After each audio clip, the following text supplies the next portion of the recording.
Eu também agradeço a oportunidade que esta casa nos oferece para estarmos aqui nesta noite, trazendo um tema de relevada importância, não só para nós que somos médicos da Associação Médica Espírita, os psicólogos e todos os componentes da associação, mas para o público em geral. Nós começamos trazendo o porquê as doenças cardiovasculares. Nós sabemos que assim, sempre há uma procura muito grande das pessoas para fazerem avaliações cardiológicas. Se perguntarmos aqui nesta sala, todo mundo já deve ter feito a essa altura do ano o seu check-up cardiológico. É uma coisa quase que sagrada para todas as pessoas, a partir dos 20, dos 30 anos, já se começa a preocupar. E por que isso?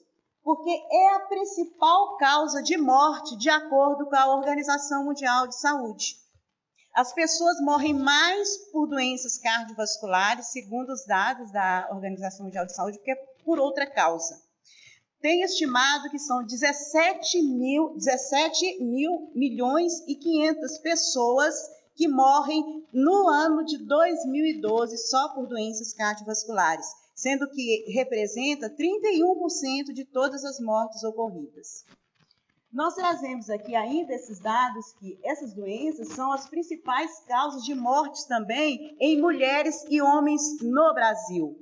São responsáveis por cerca de 20% de todas as mortes em indivíduos acima de 30 anos, segundo o Ministério de Saúde. Esses dados são de 2009. São 962.931 mortes em indivíduos com mais de 30 anos. Este quadro ele é só pertinente ao Distrito Federal. Então, nós temos aqui em amarelo, isso aqui é o percentual de doenças cardiovasculares por morte por doenças cardiovasculares. Só perde para doenças neoplásicas e para doenças que são causas externas, provavelmente aqui estão incluídos os acidentes de trânsito, para que nós entendamos a relevância dessas doenças. Quando nós falamos em doenças cardiovasculares, todos nós procuramos atualmente, com todo esse conhecimento que vem por meio da mídia, a prevenção, porque o meio principal seria a prevenção. E dentro dos métodos preventivos, nós temos que conhecer, para prevenir, quais seriam os fatores de risco. E todos nós sabemos, os fatores de risco sedentarismo, obesidade, tabagismo, alcoolismo, a presença de outros fatores, que são os fatores de tendência familiar, que seriam os fatores hereditários. E dentre todos esses fatores, cada vez mais, por meio dos artigos, dos trabalhos científicos, os fatores emocionais têm surgido como um importante deflagrador para o aparecimento das doenças cardiovasculares quando associados aos outros fatores de risco. E isso tem uma importância grande desde 1960, por meio de vários artigos, colocando que o tipo de personalidade de uma pessoa, a maneira como aquela pessoa atua diante das suas dificuldades do dia a dia, como ela enfrenta as limitações, os estresses, os confrontos com as pessoas nos relacionamentos e nos confrontos nas demandas pessoais, que seriam esses fatores emocionais que desencadeariam no aparecimento de doenças cardiovasculares.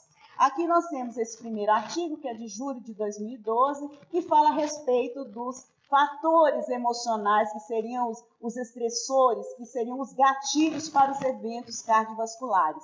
Então, seriam todos esses aqui que estão em inglês, que seria a falta de sono, o medo, a preocupação, a ansiedade, aquela necessidade que a gente tem de fazer o trabalho com o estresse, as contas a pagar, a aposentadoria. E aqui nós falamos, é um momento em que todos nós estamos passando, inclusive no nosso país.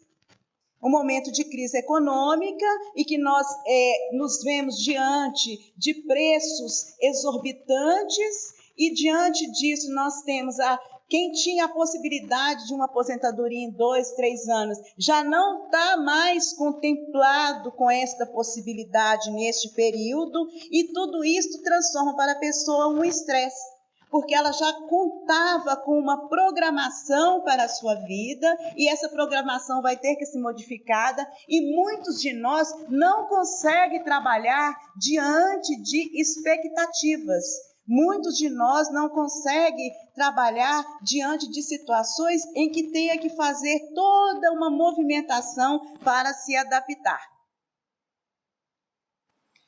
Trago aqui uma doença que é muito comum, que é a doença chamada síndrome do coração partido, que é a Takotsubo síndrome, e apesar de nós vermos na literatura que ela tem uma incidência de 5 a 6%, na realidade, nós no dia a dia tombamos muito com esse tipo de doença, e que não é nada mais que aqueles fatores estressantes, aqueles fatores emocionais que desencadearia a manifestação junto ao sistema nervoso central, disseminando no nosso organismo físico substâncias que seriam as substâncias estressantes, as substâncias que nós chamamos de adrenalina, que é um hormônio que acelera os batimentos cardíacos e aumenta a pressão arterial. Por que existe esse mecanismo no nosso organismo? Nós somos seres que estamos em evolução e nós passamos em uma etapa da nossa escala evolutiva transformando as nossas emoções, as nossas sensações em atitudes para chegarmos na fase do trabalho do sentimento, que é a fase hominal na qual nós nos encontramos. E para isso houve toda uma adaptação do nosso organismo físico. O nosso aparelho cerebral, ele foi trabalhado durante milênios para chegar ao aparelho cerebral com toda a estrutura glandular, com todo o córtex trabalhado que nós temos até hoje. E para que isso acontecesse, nós tivemos que passar pelas experiências, porque não é isso que significa a reencarnação, são experiências. Então nós passamos pelas experiências como princípio inteligente, pelo reino vegetal, mineral, até animal, até chegar ao reino hominal. E nessa transição, nós tivemos todo o trabalho do nosso sistema nervoso praticando uma síntese, que é a síntese da luta ou da fuga. O que isso quer dizer? Todas as vezes em que nós temos a experiência de um animal que está lá no seu habitat e ele encontra um que é o seu predador, o que ele precisa de fazer? Correr, porque senão ele vai morrer. Para que ele corra, tem um mecanismo no seu sistema nervoso que dissolve em todo o organismo e libera substâncias que são as substâncias estressoras, que é a adrenalina, noradrenalina. E essas substâncias impulsionam o coração, acelerando os batimentos, levando sangue às estruturas que precisam de ter fortalecimento, que é a musculatura, para que ele corra e que ele fuja daquela situação. E nós pegamos essa estrutura de luta e fuga e ela ainda continua viva e presente em nossas estruturas do dia a dia. Porque o nosso sistema nervoso, ele continua lá completo com todos esses componentes. Então, quando nós estamos diante de uma situação de perigo e que às vezes nós precisamos de correr, estamos na frente de um leão, nós não vamos ficar parados, vamos correr, porque o leão vai nos pegar. Em frente de um cachorro, que é um cachorro meio estranho, vamos correr. Estamos em uma situação de perigo. E aí nós pegamos e transferimos essa situação de perigo para as situações do cotidiano. Então qual que é o nosso perigo atual? Nós encontramos os nossos desafetos. São as pessoas que não nos são simpáticas. Então, diante dessas relações tumultuosas, muitas das vezes chegamos ao embate verbal. Quando não há o embate verbal, há o embate psíquico, tensão, que é muito pior, muitas das vezes, do que o verbal. E este embate faz com que em nosso organismo, quando nós não estamos atentos, surja a liberação desses neurotransmissores, e isto vai fazer com que sempre em nosso sistema nervoso, com esta liberação, essas substâncias alteram o funcionamento do nosso coração, mantendo o nosso coração sempre com uma aceleração constante, elevando a pressão arterial e trazendo outros danos. E é isso que acontece na síndrome de Takotsubo.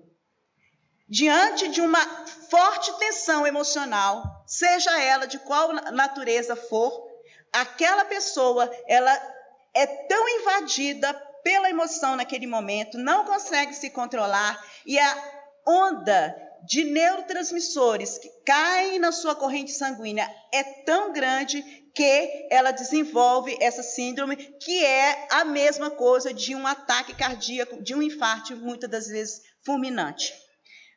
Por graça, muitas das vezes, essa doença ela é reversível, mas muitas das vezes não se consegue, porque a carga, o estrago que é realizado no sistema cardiovascular é tão grande que aquela pessoa fica com as sequelas, por questões que ela poderia evitar. São questões que nós podemos evitar. Nós não podemos evitar os desafetos, não podemos evitar as pessoas que vão trazer para nós, muitas das vezes, as péssimas notícias, os péssimos confrontamentos, as situações mais estressantes do dia a dia, seja no trabalho, seja no lar, seja no trânsito, principalmente, que é um dos lugares mais estressores que nós convivemos na atualidade nas grandes cidades. Nós temos que nos locomover de um lugar ao outro. Na maioria das vezes, nós ainda não aprendemos a trabalhar e a ajustar o nosso tempo, saímos sempre muito em cima da hora, e é aquele momento em que as pessoas cortam uma na outra no trânsito, e é o momento que gera uma situação de confronto, porque nós não conseguimos ainda ter este controle adequado. Este outro artigo de 2004, ele fala justamente como nós podemos controlar, por meio da meditação transcendental. Então, aqui, esses pesquisadores, eles avaliaram o uso da meditação para controle dos fatores de risco. Então, a meditação, ela se mostrou eficaz para diminuir a pressão arterial, fazer com que aquela pessoa tivesse uma atenção plena e, diante das situações mais estressantes, ela tivesse melhores respostas e não se desenvolvesse naquele mecanismo da luta e fuga tão animalesca. E olha só, além de redução do uso do tabaco e do álcool, diminuição do colesterol e com a diminuição desse estresse psicossocial. Mas o que teria o tabaco e o álcool a ver com a meditação? A partir do momento em que nós nos envolvemos em uma atitude dessa de meditação, e isto o trabalho foi feito com meditação, mas poderia ter sido feito com preces. E isso já foi realizado também com preces. Tem trabalhos com preces e que avaliaram as freiras, as monjas franciscanas em preces, as alterações que existiam no cérebro dessas freiras. Então, quando nós nos envolvemos numa atitude desta, obrigatoriamente nós mudamos o tipo de comunicação que é realizada no nosso sistema nervoso central. O que são essas comunicações? São as sinapses. As células que compõem o nosso sistema nervoso, os neurônios, eles se comunicam. E é por meio dessas comunicações que esses neurotransmissores são liberados. E por meio da meditação, da prece, da atenção plena, nós modificamos o tipo de sinapse que nós fazemos. E aí nós escolhemos quais estruturas o nosso cérebro libera no nosso organismo. E isto é da nossa competência, sim. Aqui eu trouxe um livro que é de relevância muito grande. Esse livro, infelizmente, ele não é traduzido pelo português e a gente não encontra para comprar. Precisa de ser solicitado para que ele possa chegar até nós. Mas ele é muito rico do ponto de vista de estudos, de pesquisas a respeito de religião, religiosidade e espiritualidade. Dr. Harold Kuhn, É o grande pesquisador, psiquiatra norte-americano que já esteve aqui no Brasil, nos congressos da Associação Médico Espírita do Brasil, e o Dr. Lasson, que editaram e escreveram este livro. Este livro ele tem 3 definições que é importantíssimo nós termos. Porque todos nós estamos aqui numa casa espírita. A maioria de nós, talvez, desempenha alguma tarefa junto à casa espírita. E quando nós perguntamos, qual que é a sua religião? Eu sou espírita. Sim, mas o que o espiritismo está fazendo por você? Como que eu estou utilizando o espiritismo na minha vida? Basta que eu saiba tudo que está escrito em O Livro dos Espíritos para eu ser realmente espírita? Então, ser espírita é ter o conhecimento espírita, é saber que existe vida após a morte, é só isso? Bem, esses pesquisadores, eles trouxeram para nós esses conceitos que vale a pena que tenhamos atenção. Então, o que é religião? É o sistema organizado de crenças. Então, o espiritismo é uma religião, o protestantismo é uma outra religião. E assim vá, os evangélicos, uma religião, constituição. Nós temos práticas, algumas religiões têm rituais, têm símbolos, que vão fazer o quê? Acessar o sagrado. Religiosidade, aqui é que começa a coisa a ficar um pouco mais importante. É quanto que nós acreditamos. Será que eu acredito mesmo nessa vida após a morte? Ou eu estou aqui só fazendo uma barganha? Será que eu acredito que depois da morte tem influência? Ou será que para mim o mais importante é aproveitar este corpo e todas as benesses que a matéria me proporciona? Então, isto é muito importante. Como eu sigo e como eu pratico? Eu sou espírita só dentro da casa espírita? Venho à casa espírita 2 vezes por semana, 1 vez por semana. Passei da porta para fora, eu sou uma pessoa comum e vivo a minha vida como uma pessoa comum. No meu trabalho, eu esqueço muitas das lições de Jesus. Na minha atividade como transeunte pela rua, eu esqueço muitas das lições de Jesus. Aí nós lembramos daquela parábola do samaritano. Aquelas pessoas que deixaram lá aquele transeunte ferido, eles tinham religião, mas não tinham religiosidade, porque ele não sabia tratar o semelhante como o seu irmão. Ele tinha todo o conhecimento. E só o samaritano, que não era considerado uma pessoa sem religião, uma pessoa totalmente à parte, é que desenvolveu a religiosidade. Para que nós compreendamos que rótulos são rótulos. Espiritualidade é uma busca pessoal para entender as questões relacionadas ao fim da vida, aos seus sentidos, sobre as relações com o sagrado ou transcendentes, que pode ou não levar ao desenvolvimento de práticas religiosas ou formação de comunidades.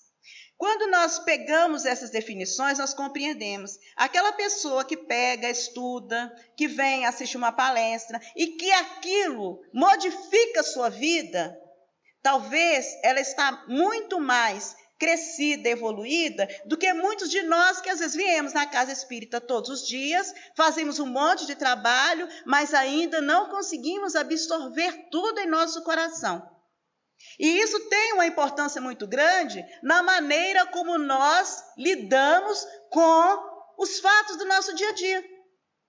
Porque a doutrina, ela não é consoladora, ela não é esclarecedora. Por que muitos de nós, quando é abatido por uma doença, por um revés financeiro, fica desesperado e já bate a porta ali da sala André Luiz, como se o mundo estivesse acabando?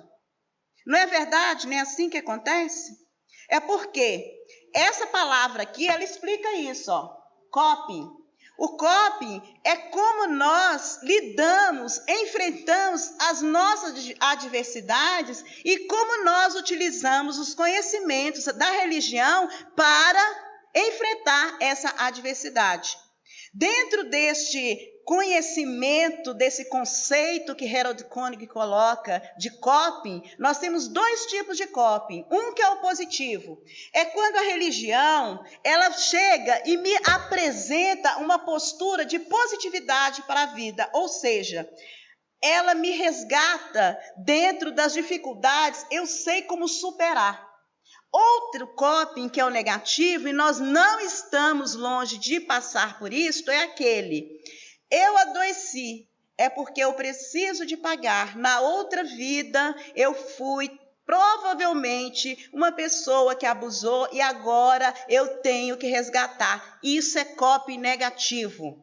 Lei de causa e efeito é para que nós aceitemos tudo que se nos ocorre, como situações que vêm para nos auxiliar no crescimento, não como culpa e castigo, porque isto não resgata ninguém. Então, todas as vezes que eu utilizo muito a lei de causa e efeito, como utilizo a palavra karma, como aprisionar-me em uma situação, eu estou fazendo coping negativo.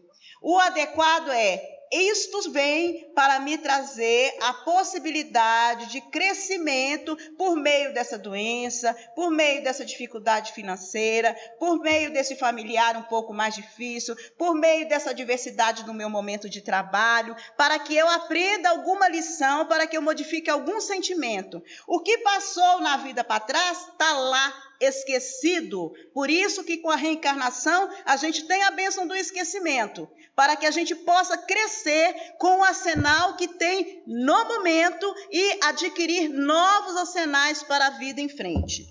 Eu coloquei aqui alguns livros que são muito interessantes, eles podem ser lidos, que é a relação de artigos científicos nas diversas doenças com relação à saúde e espiritualidade. Esse é do Dr. Harold Koenig, Medicina, Religião e Saúde. Este é Espiritualidade no Cuidado com o Paciente. Aquele é o livro de Religião e Saúde. E aqui eu trouxe esse do Leonardo Boff. Nós estamos na era, século XXI, em que nenhuma pessoa pode dizer, nenhum ser encarnado, que ele não teve a oportunidade de espiritualizar-se. Seja em qualquer circuito religioso que se esteja, ali tem a atuação. Eles não são espíritas, eles são luteranos, estão nos Estados Unidos e escrevem sobre espiritualidade de forma acessível para qualquer segmento religioso. Leonardo Boff, católico, falando sobre o cuidado necessário para que as pessoas possam ler e compreender da importância da espiritualidade, do cuidado, na atenção em geral de qualquer pessoa. E eu não poderia deixar de trazer aqui o Dr. Herbert Benson, que é um cardiologista da Universidade de Harvard e que abriu o Instituto Mente e Corpo no Hospital Geral de Massachusetts. E é muito importante que ele tenha esse andar, que é um andar onde se pratica, tem práticas de relaxamento para os pacientes, e neste trabalho ele tem obtido fantásticos resultados, como melhora dos pacientes, diminuição de uso de medicamentos, boa resposta nos pacientes que precisam de serem submetidos a tratamentos cirúrgicos. E ele fala isso, ele coloca, o que ele aconselha aos pacientes para fazer o relaxamento. Porque todos nós, quando começamos a fazer sessões de relaxamento, de meditação, o que acontece? Nós pensamos demais, aí a gente pega e, não vou dar conta, porque toda hora vem um pensamento. Ele fala assim, não precisa, se outros pensamentos chegarem. Basta dizer, sim, e continuar. A gente não dá importância, porque nós somos seres inteligentes. É claro que todo momento nós vamos estar pensando. Não existe esse negócio de esvaziar a cabeça. Se for esperar isso, não vai meditar nunca. Isso é impossível. Não se esvazia. A gente escolhe os melhores. Aqueles que vêm para tumultuar, a gente olha e deixa passar, mas a gente vai estar ali pleno, atento, observando. É a maneira que nós temos de nos colocarmos em posição de defesa nos momentos de confronto. Então, chegou aquela pessoa toda desnorteada na sua frente e ela está falando. A gente, quem já está acostumado a meditar, olha, deixa eu falar. A hora que acabar de desabafar, fala o que pode falar. Se mesmo assim não adiantou, não entra no circuito da pessoa. Porque aí nós estamos fazendo a nossa proteção psíquica, não estamos nos desgastando de forma emocional, mas para chegar nesse ponto é preciso um tempo, há necessidade de treino. E quando nós não conseguimos treinar, acontece o que André Luiz cita no livro Missionários da Luz, capítulo O Passe. Neste capítulo tem uma senhora que tinha chegado lá na casa espírita, mas antes, na tarde, ela tinha tido uma discussão com o marido. E dessa discussão com o marido, ela simplesmente absorveu substâncias tóxicas por causa da raiva, por causa do sentimento, da emoção que ela acumulou. Ela se fechou nesse sentimento e essas substâncias estavam alojadas no coração, pronto a precipitar qualquer tipo de alteração. Então, daí é que vem muitas das vezes, a pessoa se emocionou demais, aí teve um problema cardíaco, ou então fez um acidente vascular cerebral, ou qualquer uma outra alteração. É porque quando nós pensamos, nós absorvemos para dentro de nós essas substâncias. Esta vibração, que o nosso pensamento ele tem uma vibração muito, muito forte, muito intensa. O pensamento é matéria. E quando nós acumulamos esse sentimento em nossa estrutura física, nós acabamos por lesar aquelas estruturas mais susceptíveis. E no caso dessa senhora, a estrutura susceptível era justamente o coração. Então, é o que Emmanuel fala no livro Pensamento e Vida, que a nossa vida mental é a nossa vida verdadeira. A paixão cega sempre nos impedindo de ver qualquer coisa além da própria perturbação. Quer dizer, quando nós temos esses sentimentos acumulados, como o perispírito é uma estrutura que liga corpo físico ao espírito, e é uma estrutura que é vibrátil, como é descrita por Emmanuel, ela absorve os nossos pensamentos. Tudo que nós pensamos, como que se fotografa no nosso perispírito. E esse conhecimento vem desde Kardec, no livro A Gênese, capítulo 14, os fluidos, no item Fotografia do Pensamento.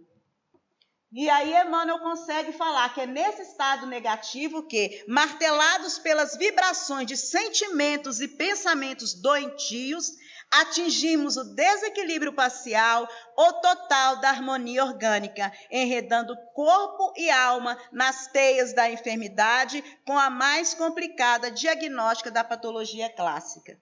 Então, aqui nós temos justamente André Luiz descrevendo, lá na década de 40, que ainda não existiam os trabalhos, a chamada psiconeuroimunologia. Então, ali ele introduziu. O que é isso? Ele fala justamente isso. Vamos voltar aqui. Vamos ver se ele volta, né? Voltou. Estado negativo. Então, as vibrações de sentimentos e pensamentos doentios vai atingir o quê? O perispírito de natureza vibrátil.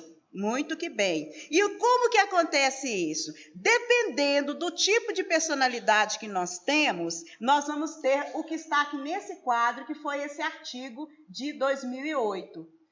Existem pessoas que são impulsivas, que são as pessoas de personalidade tipo A, que são as competitivas, que tem que estar à frente, tem que fazer muito esporte, tem que estar muito em forma, tem que estar em evidência sempre, sempre. E existem aquelas pessoas mais recuadas, que ficam ali, mas assim, que ficam remoendo tudo. Então, esse artigo distribuiu isso. As pessoas ativas, essas personalidades tipo A, são as que têm doenças cardiovasculares. Por quê? Elas desenvolvem esse eixo hipotalâmico hipofisário, que é justamente a psiconeuroendocrinologia, que é o eixo que ativa em nosso sistema nervoso a liberação dessas substâncias, adrenalina, noradrenalina e outras. E aí vão adoecer de doenças alérgicas, doenças autoimunes.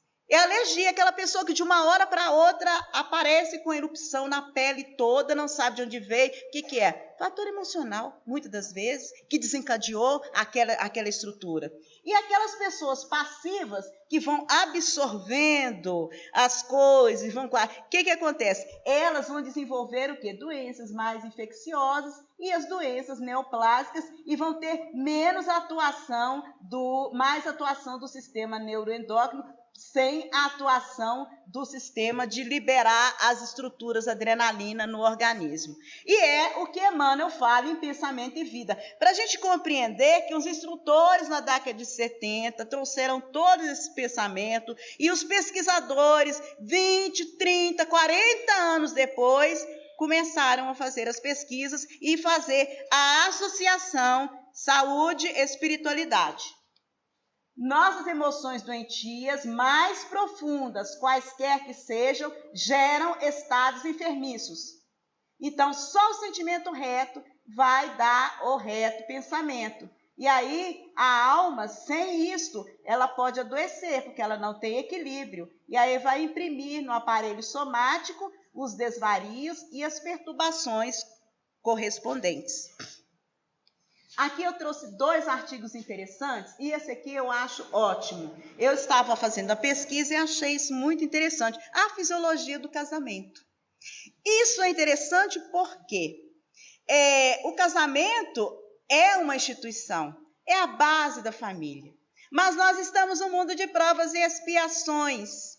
Então, o fato de que a maioria dos casamentos podem ter tumultos, porque são relações, são seres humanos, seres imperfeitos. Então, para muitas pessoas, o casamento é fator de adoecimento.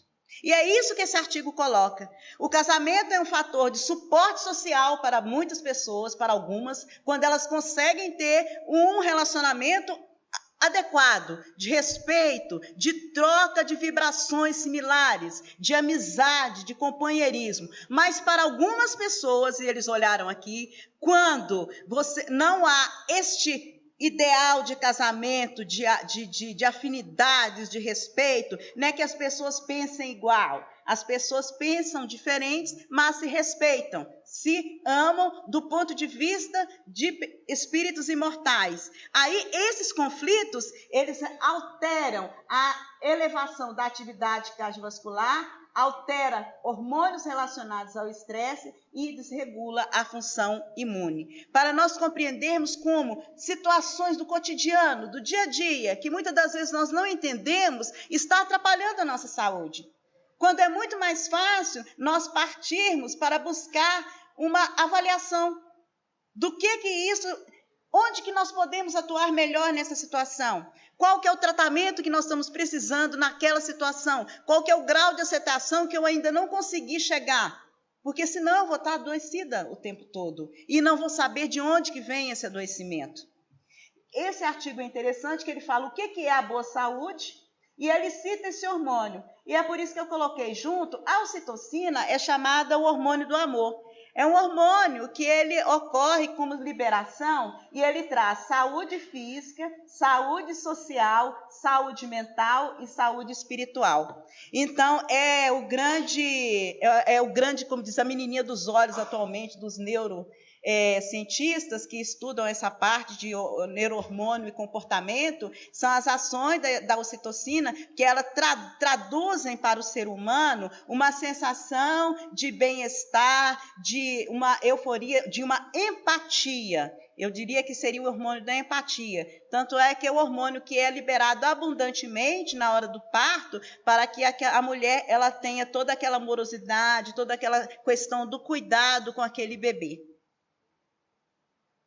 Trouxe aqui 3 artigos dos pesquisadores brasileiros sobre espiritualidade, religiosidade, doenças cardiovasculares. Nesses artigos, eles descobriram que as pessoas que estão ligadas a algum tipo de trabalho religioso, algum tipo de segmento religioso e que desenvolve a religiosidade, eles estão com melhor desenvolvimento na sua saúde, diminui os níveis da pressão arterial, diminui a necessidade de medicamentos, melhora a aderência aos medicamentos, ao tratamento e a segmento de dietas, tem um maior suporte comunitário, estão mais em comunidade, então adoecem de forma menor, mesmo que estejam adoecidos, não estão muito afetados por aquele adoecimento. Então, a importância da prece na fé é uma conclusão que eles chegaram com aqueles estudos. E aqui eu trouxe um estudo interessante, que assim, como cardiologista, é claro que não vamos deixar de usar os medicamentos nos pacientes. Claro que o paciente, quem for ao meu consultório, vai receber os medicamentos sim. Então, todos nós sabemos que aqueles remédios para o colesterol, que nós chamamos de estatinas, e que são importantes, e eles não são só importantes não só para o colesterol, eles atuam também em outras estruturas no nosso organismo. Esse trabalho foi realizado em 2006 e ele coloca aqui aquelas pessoas que tinham um segmento religioso e que eram atuantes e que tinham religiosidade e espiritualidade, eles tiveram uma melhor evolução em relação àqueles que só usavam o remédio, a estatina. Então, isso aqui é uma coisa que, choca, é bem chocante. Mas que é uma evidência. Não quer dizer que a gente não deva usar o medicamento, é que o medicamento não deve ser utilizado sozinho. E para fechar, nós trazemos aqui que a medicina humana será muito diferente no futuro, quando a ciência compreender a extensão e complexidade dos fatores mentais nas doenças do corpo físico. Quem diz isso é André Luiz, em Missionários da Luz. Aproveito para convidar todos vocês para o Medinesp, que é o maior congresso de saúde e espiritualidade que ocorre a cada 2 anos e que é patrocinado pela Associação Médico Espírita do Brasil. E este ano vai ocorrer no Rio e estão todos convidados.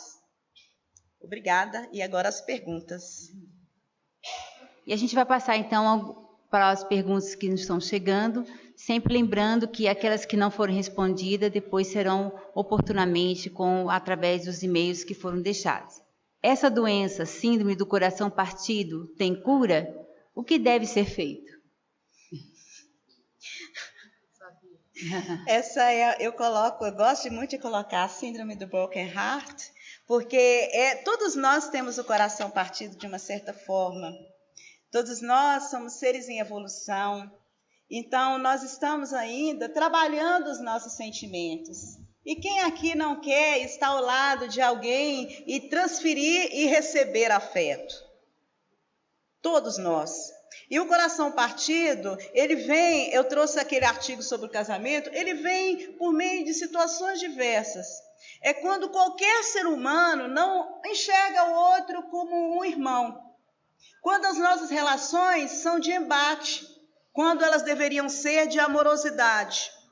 Então, mais do que a gente pensar assim, o tratamento físico existe, isso aí existe. Atualmente, nós temos muitos medicamentos, a tecnologia hoje nos auxilia cada vez mais a diagnosticar e a tratar. Existe o tratamento, é reversível uma grande parte das pessoas, conseguimos reverter, conseguimos controlar. Mas o mais importante, o porquê eu trago essa síndrome, é para que nós compreendamos o quão importante é o nosso sentimento no nosso dia a dia, a maneira como nós falamos e nos dirigimos às pessoas, a maneira como as pessoas nos impactam. E que nós precisamos de compreender, cada um de nós está em um momento da sua vida. Cada um tem necessidades diferentes, cada um de nós teve experiências diferenciadas. Então, nós vamos poder reagir de acordo com aquilo que nós temos nos nossos arquivos, nada mais. Então, diante de determinadas situações, nós precisamos de adquirir uma maturidade psíquica. Diante de um violento, não há que nós esperarmos outra ação, não adianta. Então, para que gastar adrenalina diante de uma situação desta?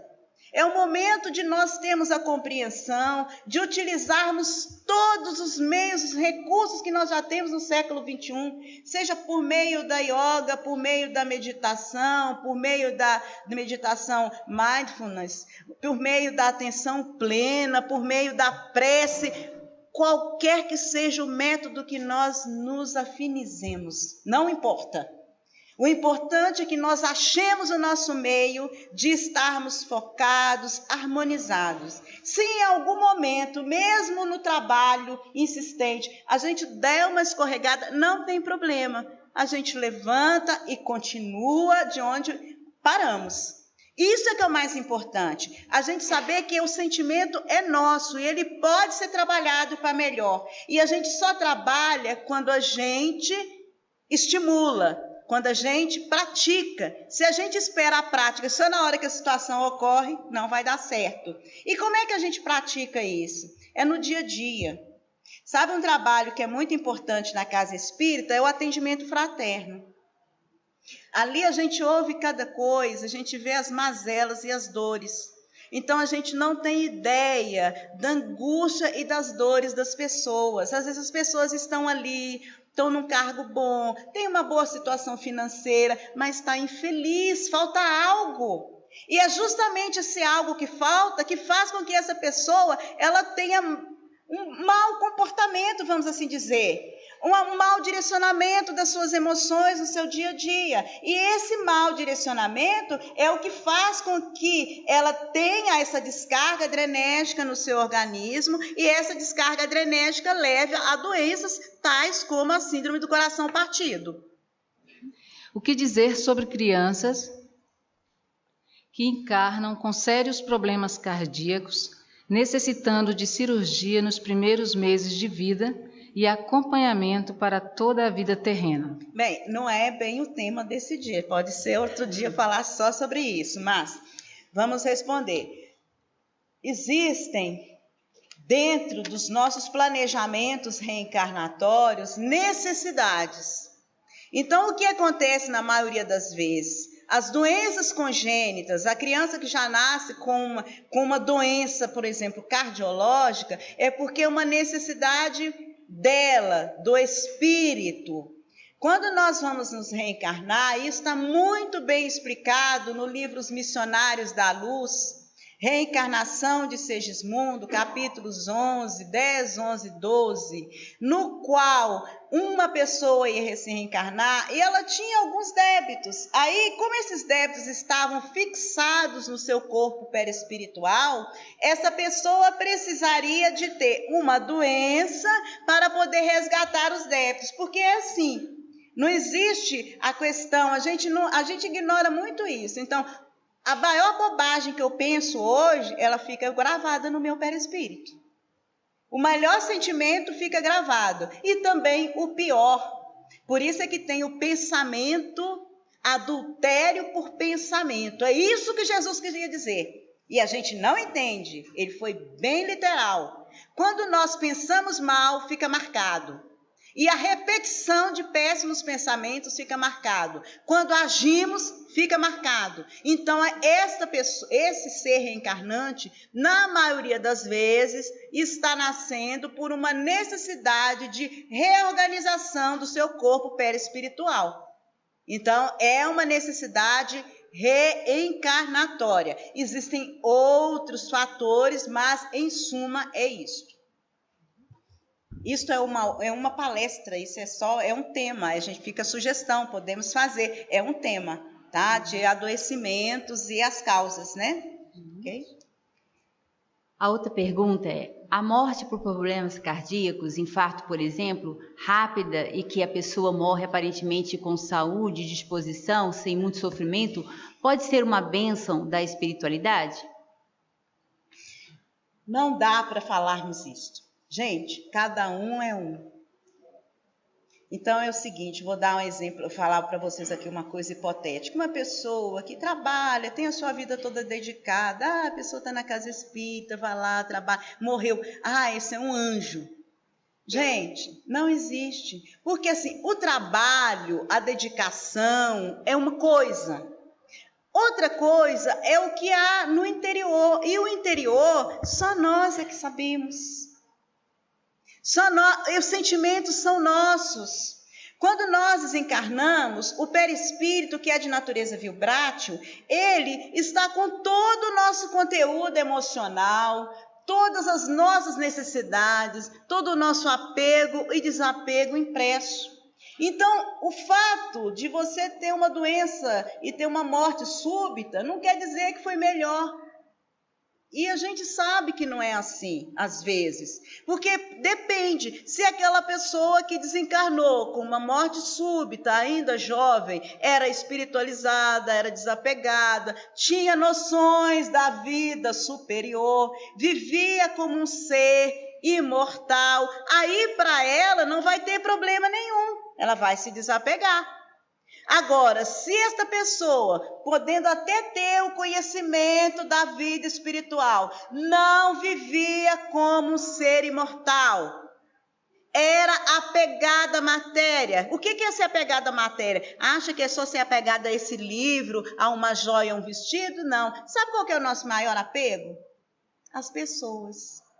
Então, assim, era um casal, era muito apegado à esposa ou ao esposo, desencarnou. Aceitou? André Luiz teve dificuldade para aceitar a Zélia com outro matrimônio, e isso é apego, que precisa de ser trabalhado. Então, assim, são muitas situações que a gente precisa de analisar para não sair com ideias precipitadas, conclusões precipitadas. Então, cada um é de um jeito. Para algumas pessoas é melhor a morte lenta, por isso que às vezes a gente vê a morte lenta, aquela pessoa que tem uma doença consumptiva que fica tempos. O que aquilo significa? Sofrimento para a pessoa? Por que nós não somos favoráveis à eutanásia? Porque aquele espírito, ele precisa daquele tempo na carne de sofrimento para ajudar no seu desprendimento, para ajudar na sua espiritualização. Então, para cada pessoa, vem de acordo com a sua necessidade. E não dá para nós colocarmos em quadros. Esse é desse jeito, de maneira. Há necessidade de nós interpretarmos de maneira racional e na segurança de que todos somos filhos de Deus, todos estaremos amparados. Todos. Aquela pessoa que teve a morte súbita e não está espiritualizado, ele tem assistência espiritual. Aquela pessoa que é espiritualizada tem assistência espiritual. Deus não desampara ninguém. Ele aguarda que nós estejamos preparados para receber a assistência, porque muitas das vezes nós não estamos. Somente isso que acontece. Esta é a maior diferença. Que os olhos físicos são muito limitados, né, para entender tudo isso. Uma terceira pergunta aqui. Gostaria de saber sobre a ansiedade. Ela causa transtorno cardiovascular? A meditação auxilia neste processo? Meio que a doutora Antônia já falou, mas como é uma coisa muito incidente, é interessante sempre estar reforçando. Ansiedade é a doença mais comum que tem, né? Tem uma doença que chama TAG, transtorno de ansiedade generalizada. E no nosso mundo atual é o que mais se tem, porque a gente tem que cumprir meta de trabalho, cumprir horário, cumprir isso, aquilo, acolá. O menino tem escola, tem balé, tem isso, acolá. A mulher tem que ser inteligente, trabalhar fora, ser uma excelente profissional, ter um corpo bonito, que também não pode ter o corpo feio, né? Tem que estar bem apresentável. Então, isso tudo gera o quê? Estresse. gera necessidades. Então, muitas das ansiedades da atualidade são necessidades que nós criamos para nós. São metas que nós criamos para nós com o nosso sentido ainda de materialismo. Não que não seja importante ser uma boa profissional, de estar bem fisicamente. Não, tudo é importante. Mas a gente tem que ver se nós estamos perseguindo essas coisas, em vez de torná-las umas condições de conforto para a nossa vida. O que é mais importante para mim? Estar na academia, estar no trabalho até tarde ou ter um momento a mais com a minha família, de estar sentada no horário, eu, o meu marido, a minha esposa, com meus filhos, e a gente ter um momento de conversa agradável antes de dormir? São escolhas que eu faço. E diante dessas escolhas, aí isto vai gerando em mim angústia e ansiedade, porque no fundo a alma cobra essas coisas de uma forma, às vezes, subreptícia. São mensagens que ela dá de que algo está sendo mal conduzido. Em outro aspecto, existe a doença transtorno de ansiedade, que é uma doença que precisa de ser tratada com psicólogo e psiquiatra.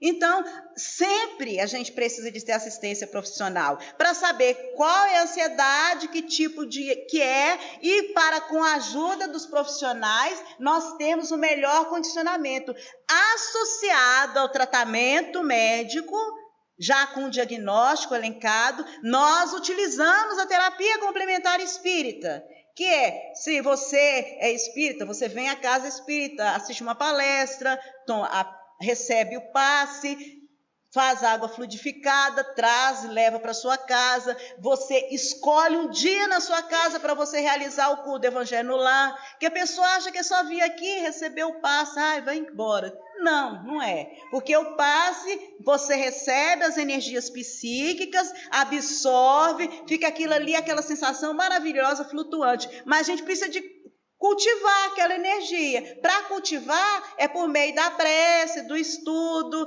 por meio do Evangelho no lar, que a gente realiza toda semana. A gente escolhe um dia que seja um dia agradável, que pode toda a família. Se toda a família não concordar, faça sozinho mesmo. A gente nunca está só, na verdade.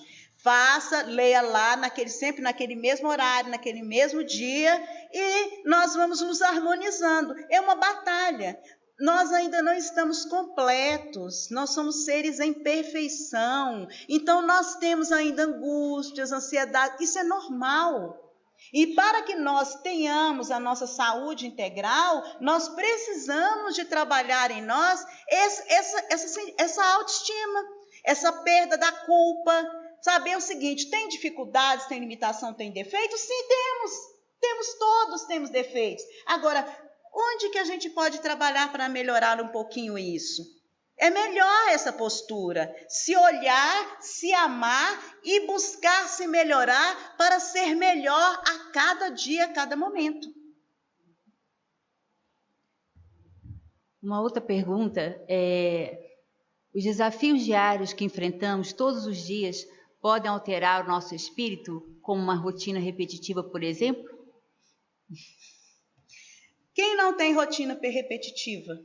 A vida é repetição, a gente aprende por meio da repetição. Então, assim, eu posso falar isso, que eu sou extremamente agitada. Então, assim, aí às vezes a gente pensa, gente, isso é rotina. Mas o trabalho é esse, eu tenho que levantar todo dia, ir ao hospital, atender os pacientes, ouvir. Às vezes são as mesmas queixas, e às vezes são pacientes diferentes, mas a problemática é a mesma. Então, eu falo assim, nossa, o ouvido... Mas é esse o trabalho, a gente auxilia por meio disto, é a forma escolhida para que nós cresçamos. Todo trabalho repetitivo. E vou pensar, e os nossos mentores, hein? Trabalho repetitivo, né? Durante talvez milênios, às vezes a criatura é a mesma que acompanha a gente a vida toda. Aí eles ainda olham, ainda são bondosos, assim, não, fulano já melhorou um tantão, era pior. Gente, é assim. Tudo é repetitivo, porque é o trabalho e a gente se sente ali envolvido, fala assim, isso é tão repetitivo. Agora, olha o trabalho de uma pessoa que está ali varrendo a rua. Hoje eu estava caminhando, aí tinha uma senhora, todo aquele sol com aquela roupa pesada e tudo, catando aqueles papeizinhos que todo mundo joga no chão, não precisava, né? Ela catando aquilo, aquilo é um trabalho repetitivo, mas é o trabalho dela. É o que ela veio para fazer, para um aprendizado que só ela em espírito sabe.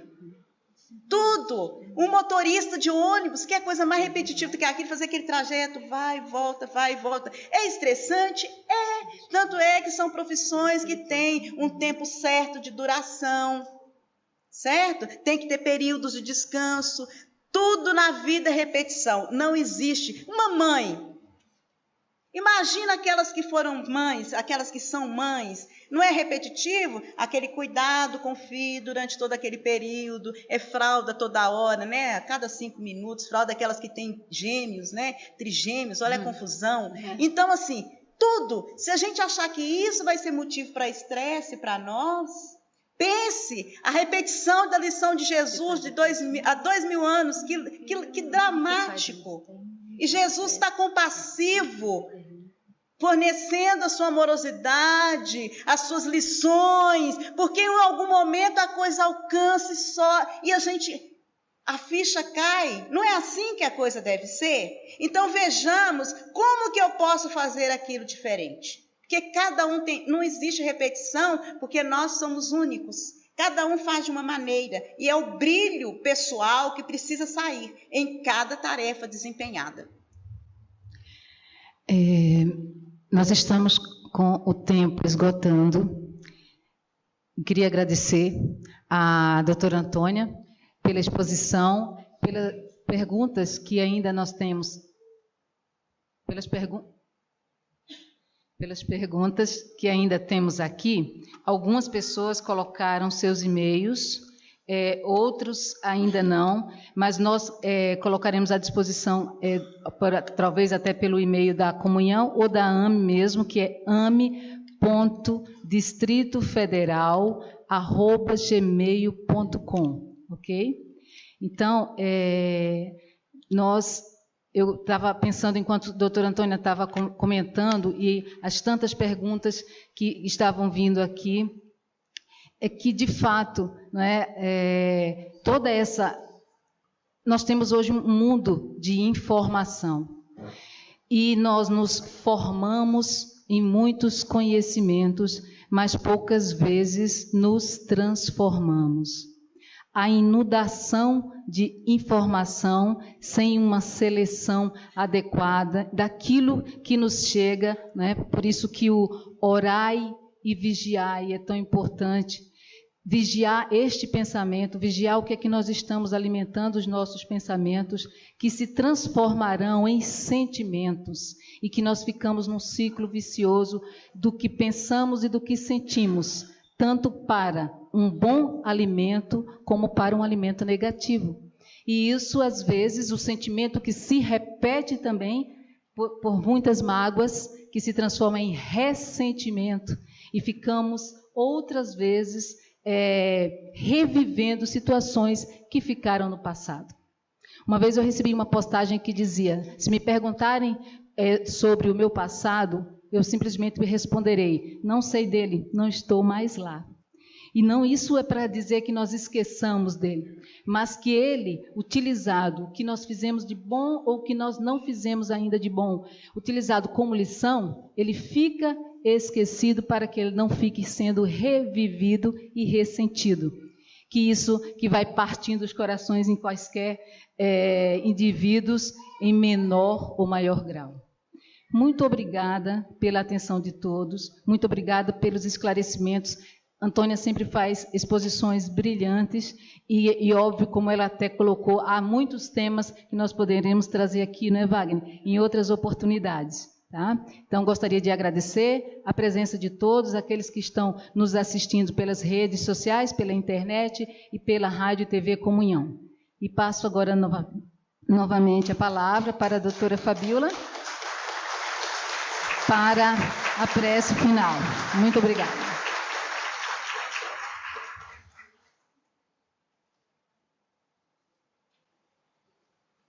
Amado Jesus, bondosos benfeitores espirituais, nós agradecemos a oportunidade do conhecimento, o conhecimento que pode tocar nos nossos corações, nos ajudar a mudar pensamentos, sentimentos e ações para fazermos com que o nosso coração, que está exatamente na ponte entre o nosso cérebro e as nossas mãos, seja verdadeiramente a transformação que Jesus deseja de todos nós, que Deus, nosso Pai, nos oportunizou nessa encarnação para nós aprendermos a amar. Que possamos sair daqui com essas informações, procurando cada vez mais, procurar amar a nós mesmos, com retidão, como diz Joana de Ângeles, amar ao próximo, observando no nosso dia a dia pessoas como citadas pela doutora Antônia, que no seu trabalho estão fazendo a sua tarefa, mas que possamos olhar com o coração, olharmos com bondade, olharmos com gentileza, olharmos a natureza que nos cerca com o olhar de quem a vê além dos olhos físicos, para que possamos entender que nesse planeta nós temos todas as ferramentas para prosseguirmos nos melhorando, nos aceitando e fazendo com que a nossa vida possa ser cada vez mais digna, cada vez melhor, cada vez mais compartilhada com sentimentos de alegria, de amor, de felicidade relativa que podemos compartilhar com aqueles que vão na jornada, na caminhada junto conosco. Que todos os irmãos aqui presentes, todos aqueles que se sintonizam conosco nesse instante, que todo o nosso planeta possa ser inundado por essa vibração de amor, que é a maior força do universo, que todos nós possuímos dentro de nós, para que assim possamos verdadeiramente colaborar com Jesus na construção de um mundo melhor. Obrigado, Senhor, sê conosco. Obrigada a essa casa que nos acolhe.